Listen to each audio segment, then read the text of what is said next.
بتاع الصفقات. الراجل بيفرض قوته وبيحكي انجازاته. انت زعلان من ايه؟ هو يزعل كزملكاوي ان نادي او مجلس ادارته هافية بيتاخد وبيروح ويجي، انما انت زعلان من ايه؟ هل انت عاجبك وضع النادي الاهلي دلوقتي مع الباشمهندس امير توفيق اللي موجود دلوقتي؟ احنا بنسمع النهارده ان صفقة بالعيد مشيت ومش هيجي النادي الاهلي الراجل دوت، وهيروح بلجيكا وهيحترف بلجيكا. هل انت راضي على مستوى الاداء بتاع الصفقات؟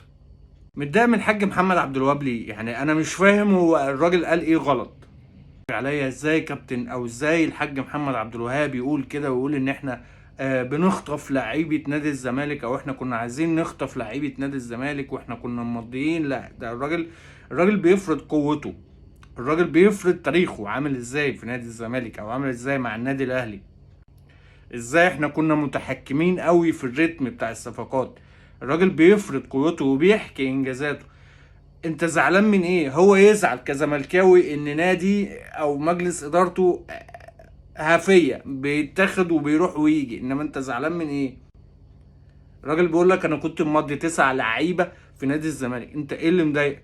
هو مش عامل نفسه منافس؟ يعني هو نادي الزمالك ده او جماهيره او مجلس ادارته او الكيان كله بيقول ان انا منافس الاهلي؟ طيب انت منافس بتاعي، انا محتاج ان انا ما يبقاش عندي منافس يا سيدي، فبقطف ريشك زي بالبلدي كده، يعني بقى بديك بوديك كده في حتت انا عايز اوديك فيها.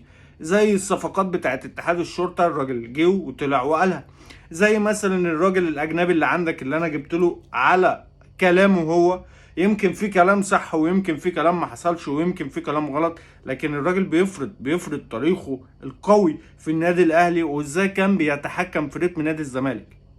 ما يزعلكش ابدا كاهلاوي ان حد من مجالس قبل كده بيقول اه والله احنا ماضيين لعيبه، اه والله احنا كنا عارفين، اه والله احنا كنا بنجيب لعيبه النادي الاهلي مش هيستفيد منها علشان ما تروحش بس للمنافس بتاعه.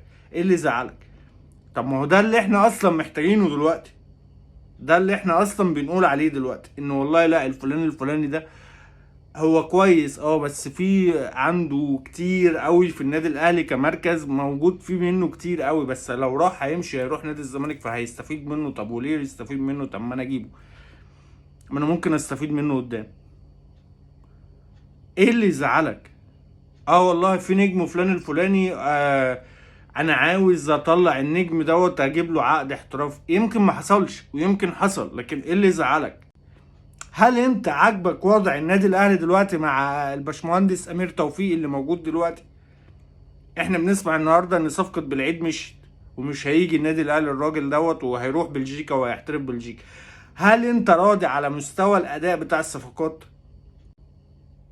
هل انت راضي عن رتم الصفقات بتاعت النادي الاهلي؟ انا اظن ان انت مش راضي، زيك زي حالاتي، يعني انا على ما اعتقد ان احنا مش راضيين مع بعض.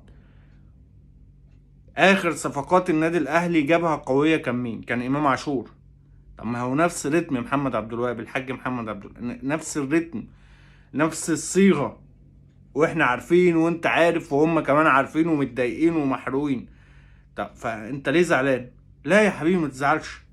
ازعل على ان في صفقة زي بالعيد مثلا المدير الفني بتاعك عاوزه وعاوز عارف ايه وبتاع، وانت مش عارف تجيبه، والصفقة ممكن تروح منك علشان بتسمع كلام ان في وكيل لاعبين عايز يتدخل في الصفقة مع كابتن اللي موجود معاك اللي بيتفاوض مع اللاعبين دلوقتي. الكلام ده احنا ما كناش بنسمعه، احنا كنا بنسمعه في النادي، في نادي الزمالك، انما انت دلوقتي بتسمع ده عن ناديك. فانت زعلان من ايه؟ تزعل من الحاج محمد عبد الوهاب ولا تزعل من رتمك في الصفقات الايام دي؟ لا، ازعل من اللي انت فيه دلوقتي. ازعل من اللي انت فيه دلوقتي. ازعل ان انت بقالك سنين مش عارف تجيب مهاجم مميز يا اخي. سنين، بقالك قد ايه؟ امير توفيق موجود في النادي الاهلي بقاله قد ايه مش عارف يخلص صفقة مهاجم كويسة؟ هتقول لي ان هو الفلوس محدودة، الفلوس مش محدودة. طب ما هو محمود طاهر الفلوس كانت عنده محدودة انا مش بميز محمود طاهر عن محمود الخطيب، او انا مش جاي اقول لك سقف لمحمود طاهر، لا ابدا ابدا والله، لكن انا بقول لك ان الاهلي مش عارف يجيب صفقة مهاجم كويسة. مدافع جزائري كانوا المفروض تخلصوا انت لغايه دلوقتي بيطلع كلام ان الراجل هيحترف والراجل مش عارف ايه. باك الشمال انت مش عارف تجيب مكان لعلي معلول، مع ان علي معلول اخر الصفقه دي جايبها كابتن محمود طاهر على ما اعتقد، زي ما الحاج محمد عبد الوهاب قال اكرم توفيق ومش عارف ايه. ويمكن اكرم توفيق من اخر الصفقات المميزه اللي جت النادي الاهلي. وطبعا يعني في امام عاشور جه وفي محمود عبد المنعم كهربا جه، لكن الصفقات اللي علمت في النادي الاهلي كان جونيور اجاييه وعلي معلول واكرم توفيق والناس دي كلها كان جايبها محمود طاهر. فما تقرص على نفسك قوي وما تقرص وما تجيش على نفسك قوي. وازاي الكابتن محمد عبد الوهاب يطلع يقول فين مبادئنا وفين قيمنا وفين مش عارف ايه. لا، المبادئ والقيم دي داخل النادي الاهلي واحنا متفقين واتكلمنا فيها كتير ان المبادئ والقيم دي بتطبق داخل النادي الاهلي. لكن بره النادي الاهلي في حرب، حرب صفقات، حرب ان النادي بتاع الزمالك ده اللي اسمه نادي الزمالك ده انا عايز احجمه. مش هو بيقول على نفسه ان هو منافس النادي الاهلي؟ حلو، انا بقى عايز احجم المنافس بتاعي وده حقي. مش ان انا مش عارف اخلص صفقه زي النهارده. خف شويه على كابتن، على الحاج محمد عبد الوهاب.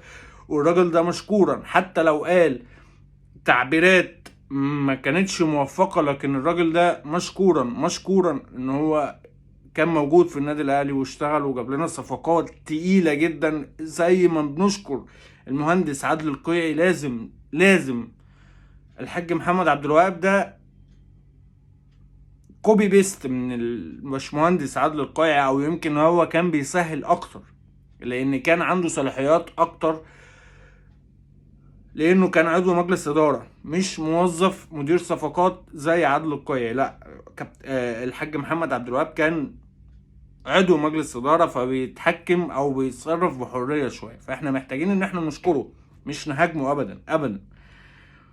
وربنا يكرم النادي الاهلي وربنا يعدل اوضاعنا كده. بنشوف محمد هاني بيتجوز اخت حسام غالي، مع احترامنا وعلى دماغنا من فوق، لكن احنا عارفين ان محمد هاني لا يصلح ان هو يكون موجود في النادي الاهلي. بنشوف عشان كابتن حسام غالي زعلان من سيد عبد الحفيظ فبينطروا بره، فلا يصلح ان هو يبقى موجود. احنا بنشوف حاجات مش كويسة من مجلس ادارة محمود الخطيب، لكن احنا معاه على حاجات كده غريبة في فرقة الكرة في النادي الاهلي. مشيان سيد عبد الحفيظ، استمرارية وتجديد تعاقد محمد هاني بدون اي سبب الحقيقة، استمرارية مثلا استمرارية مثلا امير توفيق لغاية النهاردة كمدير تعاقدات، وكابتن الخطيب علشان يخلص الصفقة هو اللي بيتدخل. وده احنا ما ينفعش ان احنا يبقى احنا في نادي كبير جدا زي النادي الاهلي هيشترك في كاس عالم 2025 كام فرقه وبتاع، وعلشان نخلص صفقه محليه لازم رئيس النادي هو اللي يتدخل. احنا ما ينفعش نبقى كده يا اخوان. سلام.